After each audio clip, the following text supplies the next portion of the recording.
Good morning, everyone. I'm seeing you're all nice and perky, and to your big surprise, I'm going to deliver a keynote on AI. And some may roll their eyes, and as I did about 10, 20 years ago when I started working in machine learning and thought that was the future, and there was this other group of people who were doing AI, that's, so to speak, the old school thing, while machine learning was the real thing to do. And that goes back to a long story about how we actually create innovation.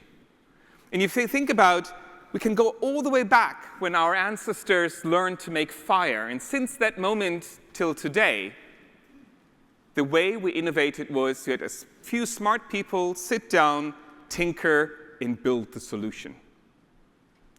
And then came a time around the 90s, early 90s, late 80s, where people started to think, okay, can we build systems that learn to solve problems for which humans need intelligence, but instead of building the systems themselves, we enable them to learn from data to discover the solution on their own. So that's the approach of machine learning, and it's become the dominant way by which we're now designing and building AI systems. And so if you ask me to this day, do you do AI? I say, no, I don't do AI. AI is what you do with PowerPoints.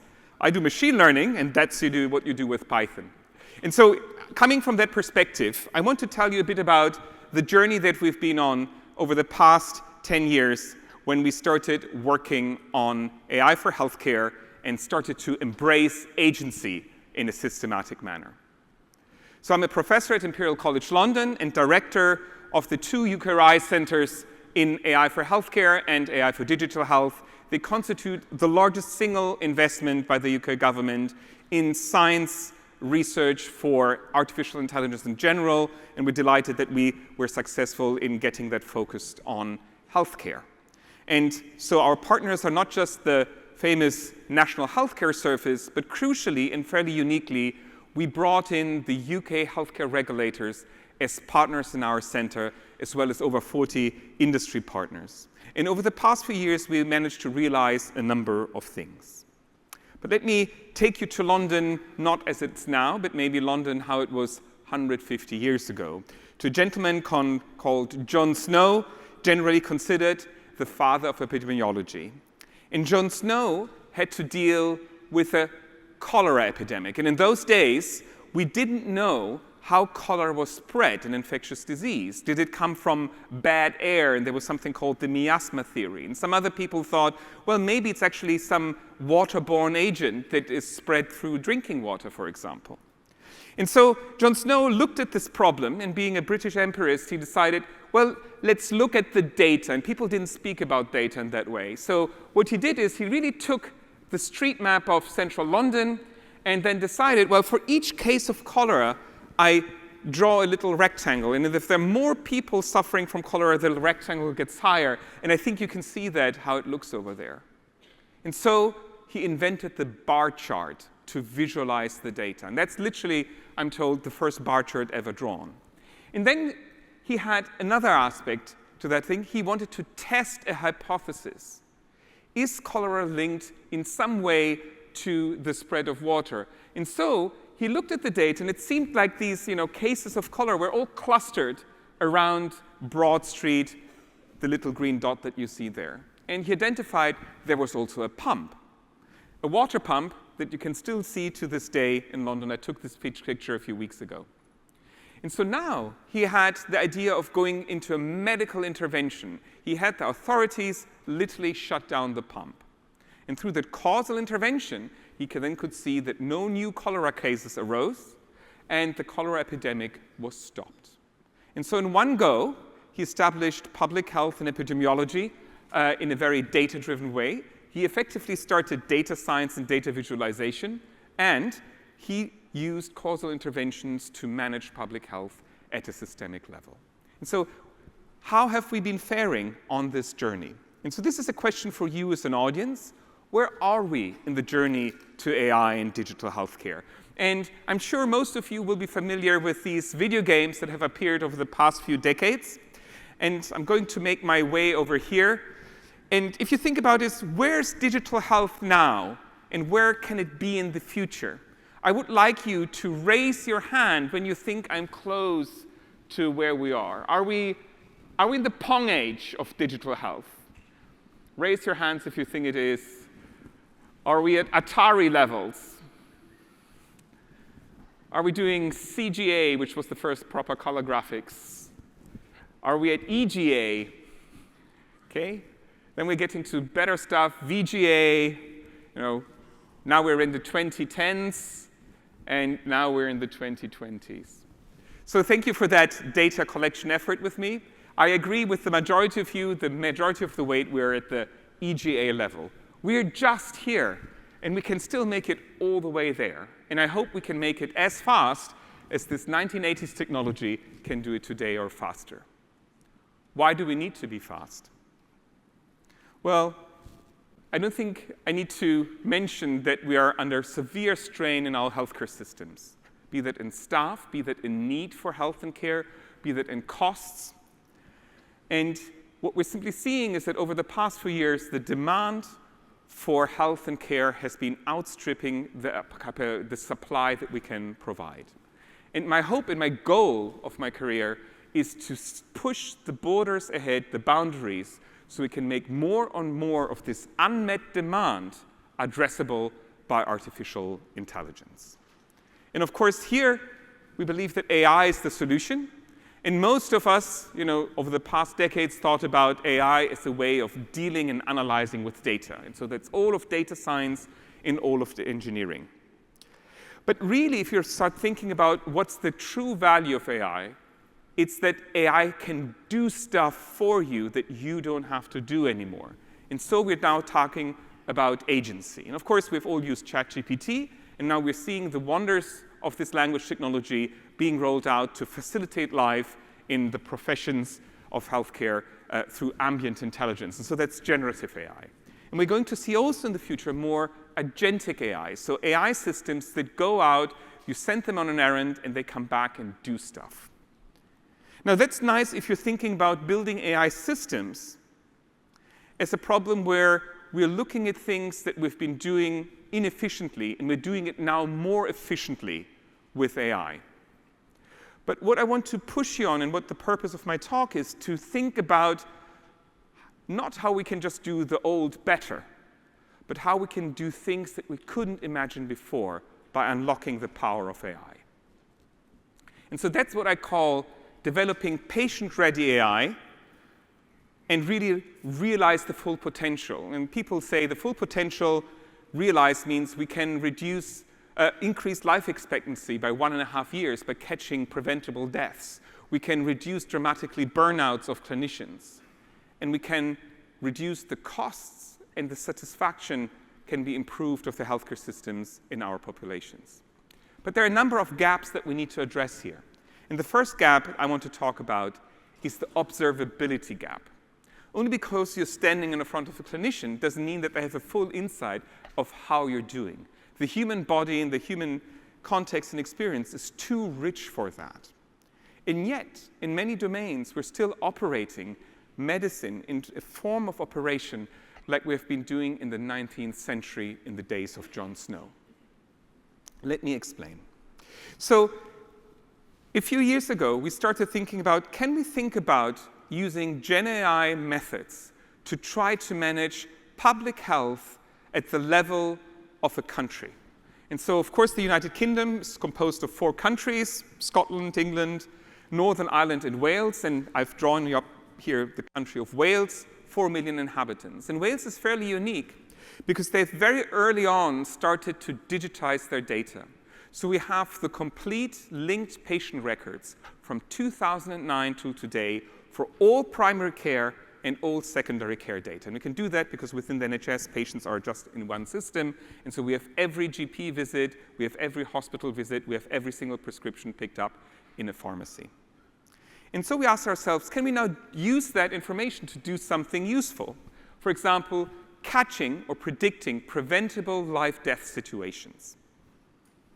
And the way we wanted to do that was, well, let's use the data that we have available. Now, of course, over the past few years, there were some beautiful studies, a lot of them in top-notch US hospitals, where if you basically capture someone's blood results and regular scans at a very high intensity level, you can fairly accurately predict if someone is going to get suddenly worse in the future. But can we do that at an affordable level where you don't have to come in for a weekly blood test, simply from other data, from cheap data, data that's not collected by a clinician or a professional, but it's collected by a secretary? So we're looking now at timestamps in administrative aspects of patient records. And so the idea was here that there may be a pattern in the information. And the challenge what people will tell you if you look at primary care data, you don't go to the doctor every week. You go for 6, 7 months, you don't go. And then maybe you go more frequently if you have a problem. So the gaps were the issue. And so what we started to look at, we simply looked at the timestamps of these records. And what you're seeing here are just these rhythmic or arrhythmic patterns of interactions between patients and the healthcare system. And once you have millions of patient worth of records, you can look at these patterns. And to our surprise, we were able to predict with 80% accuracy, 4 out of 5 cases, if somebody needed to unexpectedly go to a hospital in the next 3 months, purely from the timestamps, their age, and their gender, and their postcode. And that has put us in a very interesting situation that we have now a tool that can be used to potentially inform patients. Not sure if you want to do that with 80% accuracy. You can tell their general practitioner, hey, you may have a patient you may want to see earlier. Don't keep them waiting so long. You can tell the hospitals, you're going to have an increase in uptick in patients coming to you. Or you can talk to the public health authorities. So we've created a solution that suddenly prompted the question, how shall we best deploy that now? And this was thought not possible before because people didn't imagine that as little information as the rhythms that you're seeing of your healthcare interaction data carry so much information about your health state. Literally, there's no other information we're using. And so we called this the Morse code of health. So that's a way by which we can use administrative data in your healthcare records to start opening up this observability problem that we have on patients. Let's look at other data, maybe that's collected in also other healthcare systems. Shopping data. We all go shopping, and when you shop, very often you're a member of some form of scheme where you're swiping a card and they collect the data about your shopping information. This is known history. But what we wanted to work at specifically is, can we use that to help with early diagnostics? And we focused on ovarian cancer, and ovarian cancer in women in London who went to the Royal Marsden Hospital, which is part of Imperial College Healthcare Trust. And so we partnered with Tesco. That's one of the big supermarket chains in the UK. People are very loyal there, so they keep shopping regularly. We recruited 150 women who were diagnosed with ovarian cancers, and they made their shopping data available to us by a cooperation with Tesco. And then basically we did probably what the supermarkets did 30 years ago, develop machine learning methods to analyze shopping baskets. And to our surprise, my collaborator James Flanagan and PhD student Kevin we were able to find a marker that suggests that a change in shopping baskets 8 months before diagnosis was systematically indicative of a future onset of ovarian cancer. Now you may ask me, why is that? Can you explain it? Well, it's a complex machine learning pattern that the machine recognizes. But the simple narrative is ovarian cancer gives you bloating. So in Britain, the baked beans goes out of the shopping basket. You stop buying cabbage. You buy something for irritable bowel syndrome, and so forth. So this gives you an idea why this information about the shopping basket now carries a healthcare signal, something that I don't think most clinicians would have considered as a viable way of diagnosing. And if you go to them, show them your shopping receipt, it's like, I guess you have this. But once you have data available at scale, and we're now expanding this collaboration with Tesco to look at other forms of diseases, we can really start opening up completely new ways about thinking about medical relevant information that is out there. And that's another step to close this observability gap.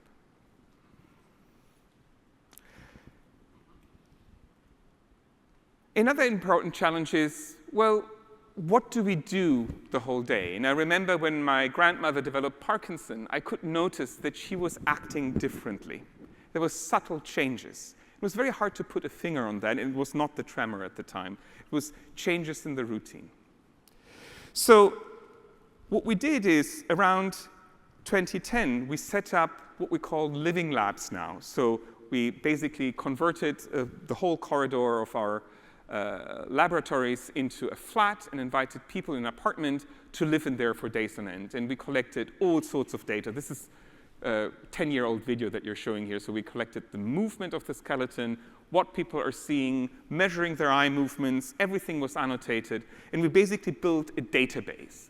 So it's a bit like when you'd had genes and you did genomics to sequence the genome of the human. We've done that for behavior. And ethology is the science of behavior, so we collected the human ethome. And we've collected thousands of data points that way. And of course, now once you have loads of data about movement of people, you can start using that, for example, for diagnostic purposes. So here on the left, you see children with Duchenne muscular dystrophy. This is a boy aged 7 at the time that is going through a standardized clinical assessment. Standing on one leg, walking for 6 minutes on end. And it's a fairly cruel way of measuring effectiveness of mobility of children that are going to become paralyzed and die by the age of 2024. It's a brutal test. And now effectively, if you're now a company who wants to develop a treatment, a disease-modifying treatment for that, you need to basically show that in all these assessments, the children have not substantially decreased in performance. These assessments are so crude that they're anecdotes of children having a bad day in school, then going to the clinic for assessment. They walked 50 meters less, or they stood for 2 seconds less on one leg. These are very crude ways of assessing disease. They're 19th century methods of assessing disease. And on the left, you see the same boys simply playing at home, where we've captured their motion data, doing whatever they want to do in their context, assessing what's important to them for them.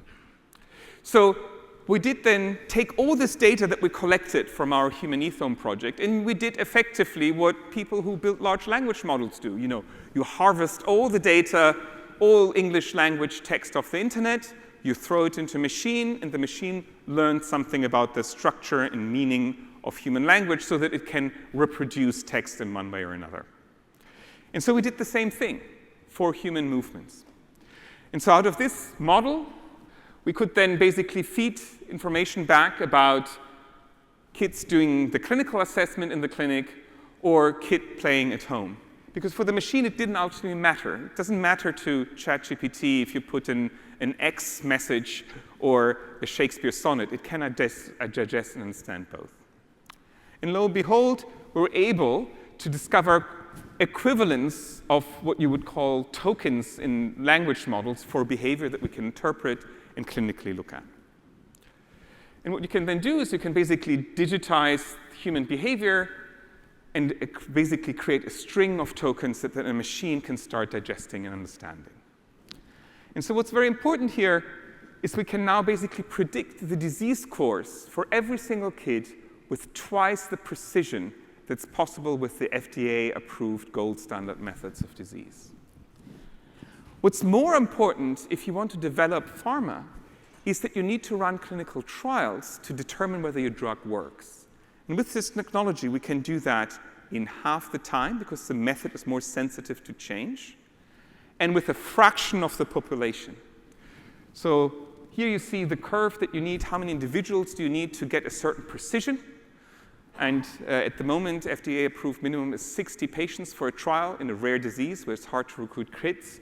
And we can get the same precision with 9 kids. So the trial is a fifth of the size. And all of a sudden, by making trials faster and less expensive, you're taking risk out. And so we can hope that we see more disease-modifying treatments now emerging. And the method was so effective that we thought, can we apply that to other domains, not just children's disease of muscles? So we started working on Friedreich's, which is a disease that affects your mitochondria. And it's a genetic disease, so it means that the way your genes produce proteins are upset and your protein levels vary, and that's what makes you sick. If you want to study that, or if you want to monitor patients, you effectively need to take a blood test and then go through the whole molecular biology to then measure how much of that protein is in that person at the moment. And that's a slow and expensive process. And so we took the same pipeline and we fed that through the system, and lo and behold, the identical pipeline was able, remember, it's just like language models. It doesn't matter whether it's an English comedy or an American drama. It can understand just the text, and we could use that to effectively reconstruct the rate of gene expression that a patient had on a given day, equivalent to the blood test, by just using wearable data that was collecting their motion. And to my chagrin, I can say that the FDA-approved biomarkers could not reconstruct the gene expression level, so it's not a trivial problem. So all of a sudden, we can now use wearables, things that measure how you are doing today, not comparing you to some average after you've gone to a clinic, to be as sensitive as measuring the activity of single genes in your body. That's the power that we have by using AI systematically to unlock information about our health that's there. That's how we can close or start closing the observability gap. So now we know what you have, we know how you're doing. So let's do something about it. That's where the clinical work really starts. You want to make patients better once you know what they have. And this has been slightly overlooked a bit in the AI for healthcare domain, of course, because all the quick wins were in diagnosis, especially in radiology. The data was there, it was labeled, and you could just deep learn the problem to its end. And there are, of course, challenges when you're thinking about AI for treatment. Is that most of these problems are problems of cognition. So if you're a radiologist looking at a scan, it's a problem of perception. If you're putting a stethoscope to the chest to hear if the lungs are free, it's a problem of audition. It's all perceptual problems. But once we start thinking about treating patients, it's a problem of cognition, because you need to plan, adjust, and manage what you're doing. So if we want to push AI technology here, we need to think about AI systems that are agentic in nature, that can explore different paths without having to execute them, and then basically pick the best path that you want to take and go along. So that's really what agentic AI is. Give a system agency to do something. Now you may say, well, OK, Aldo, it's great if a system goes out and explore what it can do for a patient, but they may actually be rather dangerous. Right? By the way, that's how we're training self-driving cars, first in the simulator and then in the real world. But OK. So how can we do it better in healthcare? So here we started working around 2015 on methods that we applied to the challenge of sepsis. Sepsis, of course, the biggest killer. We know how to treat sepsis. You can give patients antibiotics. The problem is your cardiovascular system collapses and shuts down before the antibiotics work. So you need to prop up the cardiovascular the cardiovascular system. And you can do that by basically managing that by prescribing different dosages of drugs. Without going into details, these are vasopressors and IV fluids to keep the heart pumping and the fluids flowing. So what we did is we walked into Imperial College Healthcare Trust, recruited 45 intensive care clinicians, pulled 30 patients' worth of records out of the system, put a patient record at a certain moment in time and ask the clinician, what would you prescribe? And what you're getting is a spread of over 500% in the dosage of one drug across a population of 45 clinicians. And for the vasopressors, the spread is narrower, but there was roughly a 50-50 chance if the drug was prescribed at all or not. Now, I'm not a medic, and I do know that these are very difficult decisions. They're really sitting there and thinking for minutes, sweating on their eyebrows to think about what dosage to give. What we're seeing here is the challenge that it's very hard to define what a good treatment is. And not all these treatments can be equally good. And so what we developed were AI methods that learned from operational historical data of how the patient was doing and what treatment was given to systematically find better strategies of treating patients. You can imagine that a bit of a chess game. If you don't know about chess, you can just observe chess players for a long time, and you will get the rules, you will see that they make some moves, and then at some point you realize maybe another sequence of moves would have been better. And we've done this with mining 80,000 healthcare records, patients in ICU, and building a system that is being called the AI Clinician by now. And this is a 10-year journey, and it's been rolled out into a number of hospitals in London where we're treating the system. And it's de facto the first semi-autonomous system for treating patients that was entirely learned out of data. There was no tweaking by a biomedical engineer, and we're now taking it to other domains of medicine, to pediatrics, and so forth. Now, that's nice, and that's history. Why is it important? Why am I showing you that now? Because now we had the challenge that if I want to see impact of this, the papers are published, but it doesn't mean that I've got anything. I've not helped the patient with that. We needed to take that into practice. And so this is when I started to become interested and active in regulation of AI for healthcare, and ultimately in policy and regulation of AI for healthcare, because if you want to effect a change, you need to enable regulation to be proactive with the changes that you have and not just reacting to what's happening. So we need to address the translation gap. And so one of the first things that we did is we wanted to make it quantitative, an assessment of how does the AI impact the system. So we took a ward in an intensive care room in Imperial College, St. Mary's Hospital, and converted it into a fully sensorized space. We know how we can do that. I showed you how we did that a decade ago. What you're seeing now is a clinician who came in, visited the intensive care ward, and interacted with the patient. And effectively, we devised a protocol that allows us to measure how big was the impact of the AI on the clinical decision. You know, we show you the patient's information. We ask the clinician, what would you dose that patient? Then we show what the AI would have done. And then you ask the clinician, do you want to change your decision on the dosages of the drug? And then you can measure. If they don't change at all, well, then they trust themselves more than the AI. If they change a bit, then they trust the AI a bit. If they change a lot, then they trust the AI a lot. And so we have called what we call this trust shift. It's a way of systematically start measuring and evaluating the impact of AI technologies in the clinical room.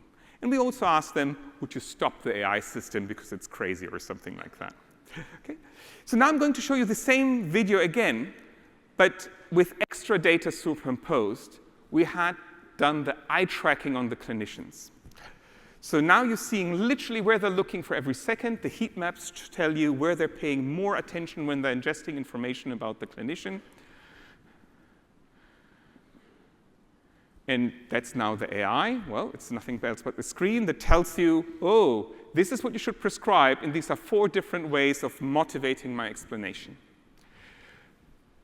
And here it becomes starting very interesting. So the first thing was, well, 80% of the time, clinicians adjusted their decision towards the AI. That's interesting. It was independent whether they were Luddites, so they didn't believe in AI, or they were very AI affine. We did the sociology of that with this questionnaire. So that was interesting. The other important fact is they didn't pay a lot of attention to the explanation the AI gave. And that was surprising, because everyone tells you how important explainability is for AI. They didn't care so much. In fact, we have found cases where when you interviewed the clinician afterward and said, like, oh, what made your decision sway? They said, well, you know, Aldo, I think this explanation really convinced me. And then we went back and looked at the eye tracking, and we saw they never looked at the explanation. Yeah? So in humans, we call that confabulation, when you're fitting the reality consciously or subconsciously to what you have done. And that's what we learn in college, of course.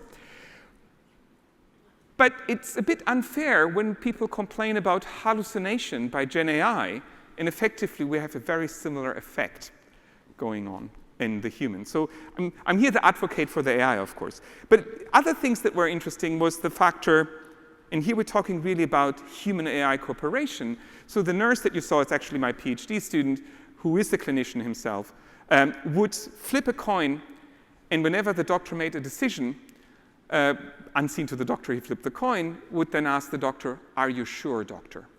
That's all that he said. And in 20% of cases, the clinician switched the decision. Okay? And so this impact was in some cases bigger than the impact of the AI giving a recommendation. So now it means we need to study the interaction between not just the AI and the human doctor, but the human-human interaction is part of the human-AI interaction. And of course, this is known. You can read that in textbooks and studies done in the clinical domain. But because I'm an engineer, because I'm a computer scientist, I actually have to measure it so I can compare how my engineered system or my AI system compares to that. And so we've started to open up a number of things. Basically, in a nutshell, the main conclusion we're drawing out of here for clinical decision support system, as well as for potentially future fully autonomous medical treatment systems, is that clinicians really want options of what to do. It's nice to have an explanation, but it's the options that you want. And I always compare that a bit to the situation room where the president goes around and asks his generals, what shall we do? And he wants to know the options. He doesn't want to know why and the long history behind that. And this has some impact to go all the way back to the mathematics behind the models we developed, because if you have to offer options and not just the best solution, you need to redesign a bunch of things. And so there's another gap in the treatment that I foresee, and that has to do with the fact of how we're training AI systems and how we're letting them out in the real world. So at the moment, if you're a clinician, you go to medical school, you pass your exams, you get board certified, and then we let you out into the real world, and you learn your whole life, and you become a better doctor from experience and interactions. That's great. What happens when you have a software as a medical device that is an AI? Well, the moment you're certified by the regulator, we freeze your brain and forbid to learn anything new, because we don't want you to do something else but what you have been designed for. Right? I can get it. My pacemaker shouldn't make a samba. It should pace at a steady rhythm. But really, AI is built to learn. And you want AI systems to learn, A, from the interactions with the clinicians and the patients that you are having. You may want to learn about new diseases that come up and adapt yourself to them. And you want to learn about the specifics and quirks of the deployed environment. Are you in a rural setting? Are you in a central city setting? What treatments are working better in a hospital than others? And of course, there are ways that we can think about that to make that properly workable. So you can, for example, send information back about what the AI was doing to the manufacturer, and then the manufacturer can recertify or adapt the AI, but then you need to deal with information governance about these systems. So there are solutions about that, and I'm glad that at least in the UK, we're having these conversations about how to enable lifelong learning of AI systems. But still, the default answer globally is we freeze the brain of junior doctors when they come into a hospital and make them learn and practice what they did whenever they got their medical degree. That's what we're reducing AI to. So with that, I've given you, I think, a number of flavors of how we can address changes that are required to achieve the full potential. And my hope is that at some point in the future, we'll have something that I call a programmable healthcare system or a software-defined healthcare system, where we have the ability to configure, deploy, evaluate approaches and technologies, or human and pharmaceutical and other forms of intervention in an integrated way as simple as we can configure systems now, and hopefully in the speed and in the level of adaptation that we need. I think it also becomes clear that this is not possible if we don't have a flexible data governance that is proactive and not reactive. And it's only possible if you have also a flexible data infrastructure that allows you to bring this together. And I think that's why I'm very grateful to have been invited here to speak to you about this. When we're thinking about where is AI in health going, is that we need to think about partnerships and working together, not just across institutions, but across countries. So you may think that the 65 million, 70 million patients worth of record in the NHS that are going to be brought together into a large national data library are a big amount of data. They're not. Right? Again, compare when generative AI in the language domain became powerful is once we had absorbed all English text on the internet and started digesting more text out of books and so forth. we need to work together across boundaries and borders to bring this data together. We need to think about making AI sustainable, not just because there's a tremendous cost on hardware. Certain companies bought 2/3 of the available GPUs last year to push their agenda forward. How can we make sure that other domains, especially in healthcare, get serviced by appropriate AI technology that can transform data into a meaningful product and solution? We need to talk about energy and the cost of energy. I'm not too concerned about that, because if you think about the power that we're unlocking with AI, will compensate for that.